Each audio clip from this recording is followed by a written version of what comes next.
nosso projeto de lei que foi ao Congresso em 2010. E lá foi tramitando. Né?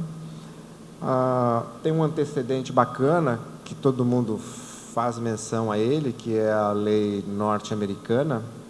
Ele é de 1977, de 19 de dezembro de 77, porque os Estados Unidos queriam punir as empresas quando elas se relacionavam com o exterior, não é internamente. São as empresas americanas fazendo bobagem mundo afora, né?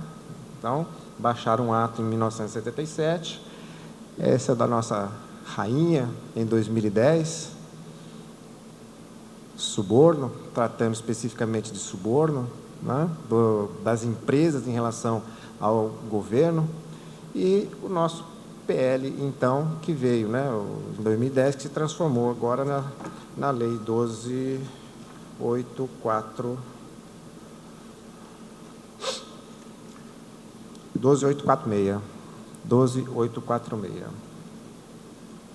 É uma lei com sete partes, com 30 e poucos artigos. Não é uma lei difícil, penso eu, assim, de se compreender num primeiro instante. Essa lei, ela foi posta no mundo jurídico em 1º de agosto de 2013. Né? Naquela época, o que aconteceu, mais ou menos, em 2013? Quem assiste jornal, quem vive, os movimentos sociais, né? O Brasil vive de trancos e solavancos, né? Aí deram um tranco, apareceu a lei. A lei agora é anticorrupção. Nas empresas, vamos punir as empresas, porque a empresa que é o problema do Brasil. O problema do Brasil está na empresa. Aí saiu a lei. A lei veio com uma vacatio legis, né? Ela não entrou em vigor na data da sua publicação. Ela entrou em vigor só em fevereiro desse ano. Mas o que acontece? Né? A lei foi posta em agosto e tem um dispositivo nela que diz que ela dependeria de regulamentação. E assim começaram os cursos, os debates, os seminários. Eu tenho participado de muitos, né? Eu não sei, aí eu me distoo de muita gente. Eu tenho uma facilidade para aplicar a norma, para interpretar, porque assim, a minha leitura é sempre constitucional. A leitura é constitucional. Então, eu entendo as estruturas constitucionais, a divisão das competências normativas entre os entes políticos, Estado, União, Distrito Federal e Município, e compreendo, porque já fui assessor legislativo, parlamentar. Então, a chamada norma de eficácia plena, aquela que já surte seus efeitos, né, instantaneamente, eu as identifico com uma certa facilidade. Eu não achava, sinceramente, que essa norma dependesse, para muitos aspectos, de uma regulamentação. Mas o Brasil estava falando isso, então quem sou eu para falar o contrário? Vamos esperar, então, vir o regulamento. E aí veio a lei, então, em agosto. Aí o pessoal dizendo, precisa ter regulamento, não dá para aplicar a lei. Eu falei, então, vocês acham que não dá para aplicar? Não dá para aplicar, vamos esperar, então. Vamos ficar esperando. Né? Mas algumas pessoas andaram na frente do próprio governo federal. O Tocantins saiu na frente, regulamentou. São Paulo saiu na frente, regulamentou. Paraná, em terceira posição, regulamentou. E o governo federal regulamentou esses dias. Por quê, de novo? Fica fácil entender, né? Mais uma vez, algum tranco que deram lá em Brasília, aquele solavanco, aí saiu o decreto. Esse decreto que está disponível para os senhores, eu já o conheço, a sua minuta, há muito tempo. Esse decreto já está em gestação na CGU e nos órgãos que o conceberam há muito tempo. Mas ele teve que sair de novo, né? Saiu, mas enfim. Nós temos hoje, então, lei e regulamento federal. Nós temos lei e alguns regulamentos estaduais, por enquanto. Então, esse é um ponto, né? O decreto federal desceu a pormenores, desceu a minúcias, mas no ponto que nos interessa aqui, de uma forma bem simplista, o que a lei tem? Ela se aplica objetivamente à pessoa jurídica, às sociedades empresárias. É isso, né? E como eu disse já uma vez aqui, digo de novo, era aquele setor que não tinha ainda nenhum foco do poder público, nenhum foco normativo voltado para si diretamente, porque o agente público, o agente político, o servidor público, o funcionário, todo aquele, então, que está debaixo do eixo governamental, ele tem um monte de holofote em cima dele. A pessoa física, privada, esse tem também. Tem lá no Código Penal, tem na Lei de Improbidade Administrativa, tem uma série, tem um cardápio de normas em cima dele, responsabilizando-o em relação ao assunto. A pessoa jurídica estava de fora. Então, entendeu-se como o resto do mundo que uma boa maneira que se tem para prevenir atos de suborno e de corrupção é punindo a empresa. A empresa. Então, veio a norma, né? Então, se dirige à norma especificamente. Tem um grifo ali, um destaque em bold na palavra objetiva, porque a responsabilização, segundo a nova norma, ela se dá de forma objetiva, ou seja, em tese não se discute a culpa da empresa. Esse é um ponto que depois espero que nos debates a gente possa voltar nisso, né? Mas fundamentalmente assim, aconteceu o fato, pronto. A punição está efetivada, né? Está assim, ela está, dependendo, é claro, de um processo, mas ela pode se materializar. Não dependeria, em tese, da investigação da culpa em qualquer de suas formas para a sua aplicação. O que a empresa, então, não deve fazer? Claro, para evitar a punição, ela não deve praticar nenhum tipo de ato que atente contra o patrimônio público, nacional ou estrangeiro, porque as empresas nacionais, elas também prestam muitos serviços, inclusive as nossas empreiteiras, inclusive tem empresas nacionais de grandiosíssimo porte que atuam no exterior. Então, a lei também ela é dotada de uma espécie de uma extraterritorialidade, porque alcança essas empresas nacionais, mas que atuam no exterior. Esse é o foco geográfico. Então, as empresas não devem atentar contra o patrimônio público nacional e nem tampouco contra o patrimônio público estrangeiro. E o que seria um caso, por exemplo, né? O que a empresa não pode fazer, professor, já que está dizendo? Existe uma tipologia, né? Sabe assim, não ande no trilho, que senão o trem, se passar, te atropela. Então, em que situações? Né? Elas estão no artigo 5º, são 5 tipos que se desdobram, são 5 situações que se desdobram, né? O leitor mais curioso, ele vai dizer assim que no inciso 4º, ele vai dizer assim, mas professor, para isso aqui tudo já está lá na lei de licitações. Isso aqui já é tipo penal da lei de licitações. O sujeito hoje que frustra o procedimento licitatório, ele já incorre no artigo 90 da 8666, cuja pena é privativa de liberdade.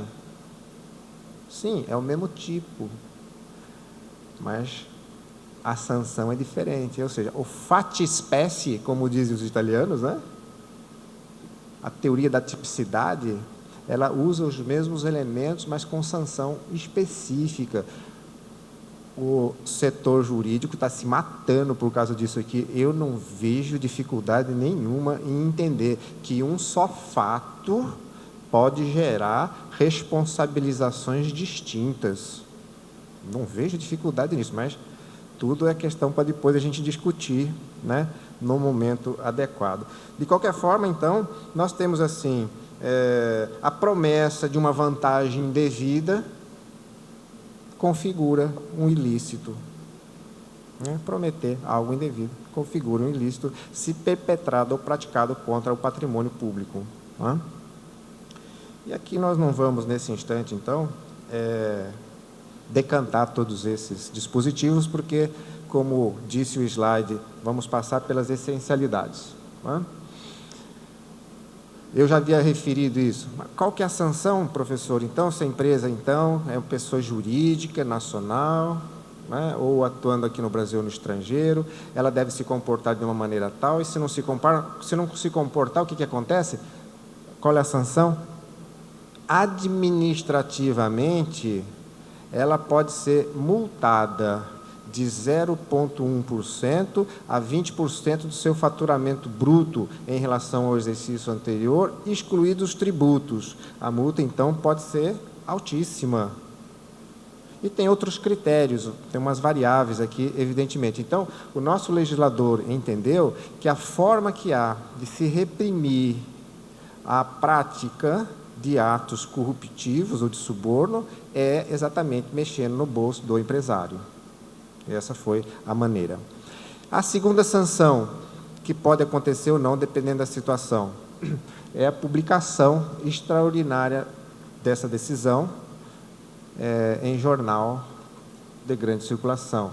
Seria o quê? A execração pública do passado, né? Então, seria colocar a empresa, vamos dizer assim, ficha suja no cadastro, né? Que essa também é uma outra consequência, na esfera federal.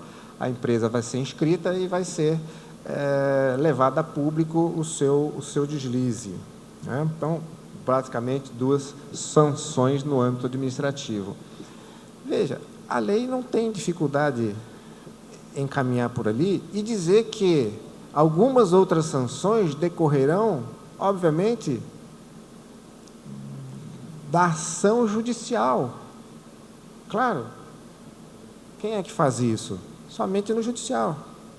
Então, um processo administrativo que tramite perante a repartição competente, que aplique as sanções competentes, mas que detecte a possibilidade de outras sanções, a sanção deverá ser aplicada pelo sistema judicial, como é o caso de perdimento de bens, suspensão, interdição parcial de atividades, dissolução compulsória da pessoa jurídica e proibição de receber incentivos judicialmente.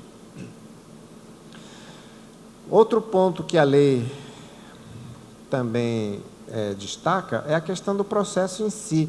Aqui eu tenho um pouco de receio, não sei se por mexer muito com o processo e ter a cabeça voltada para o processo e conhecer as estruturas constitucionais, normativas e legais, eu brinco. Vocês conhecem o 6 com C?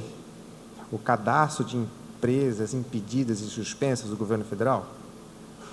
O 6 é um banco de dados, né? Alguns estados estão aderindo ao 6 com C, Cadastro de Empresas Impedidas e Suspensas, que todo mundo que move um processo em razão de falta contratual ou de falta cometida na licitação, deveria punir a empresa e inscrever essa empresa no 6, né?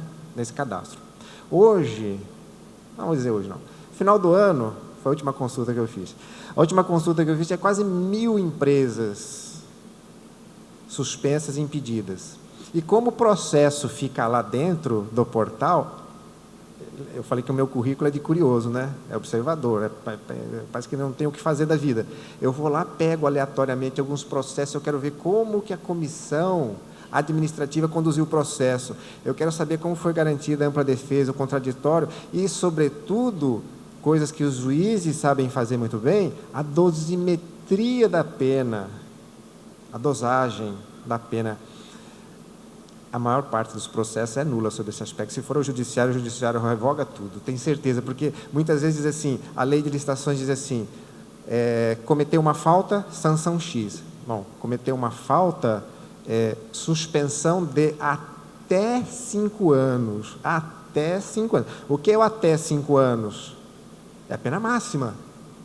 E eu fico comparando decisões do mesmo órgão com fatos distintos, e um de menor potencial ofensivo e outro de maior potencial ofensivo, e a mesma comissão bota tudo no topo, quer dizer, uma das duas decisões está errada. Isso eu tenho certeza. Né? É o que a gente fala em direito, que você não pode matar o passarinho com tiro de canhão, né? Não tem condições. Então, me preocupa muito esse aspecto da lei, o aspecto procedimental, porque não é o juiz que vai tocar esse processo. Quem é que vai tocar esse processo? É uma comissão dentro da prefeitura, é uma comissão dentro da Câmara Municipal, é uma comissão dentro do Tribunal de Contas, é uma comissão dentro da Assembleia Legislativa. Há órgãos que chamamos assim, né, dentro do cenário brasileiro, de órgãos nobres, que não terão dificuldade em trocar um PAD, um processo administrativo. Não, isso não terão muita dificuldade de tocar. Mas, se pensarmos no âmbito municipal, onde, lamentavelmente, o conhecimento não é muito bom, por falta de estrutura, por falta de talento, por falta de capacitação, por causa de problemas endêmicos, enfim, como se darão esses processos nessas instâncias? Eu tenho receio disso. Vai parar tudo no judiciário. Vai parar tudo no judiciário. Por quê? Porque o regulamento tem que tratar isso muito bem. Mas, de qualquer forma, eu ponho ali como garantista, porque se o processo ele vai ser impulsionado no ponto de impor uma sanção à iniciativa privada, os direitos civis, os direitos, as garantias, eles têm que ser preservados em absoluto. Tá?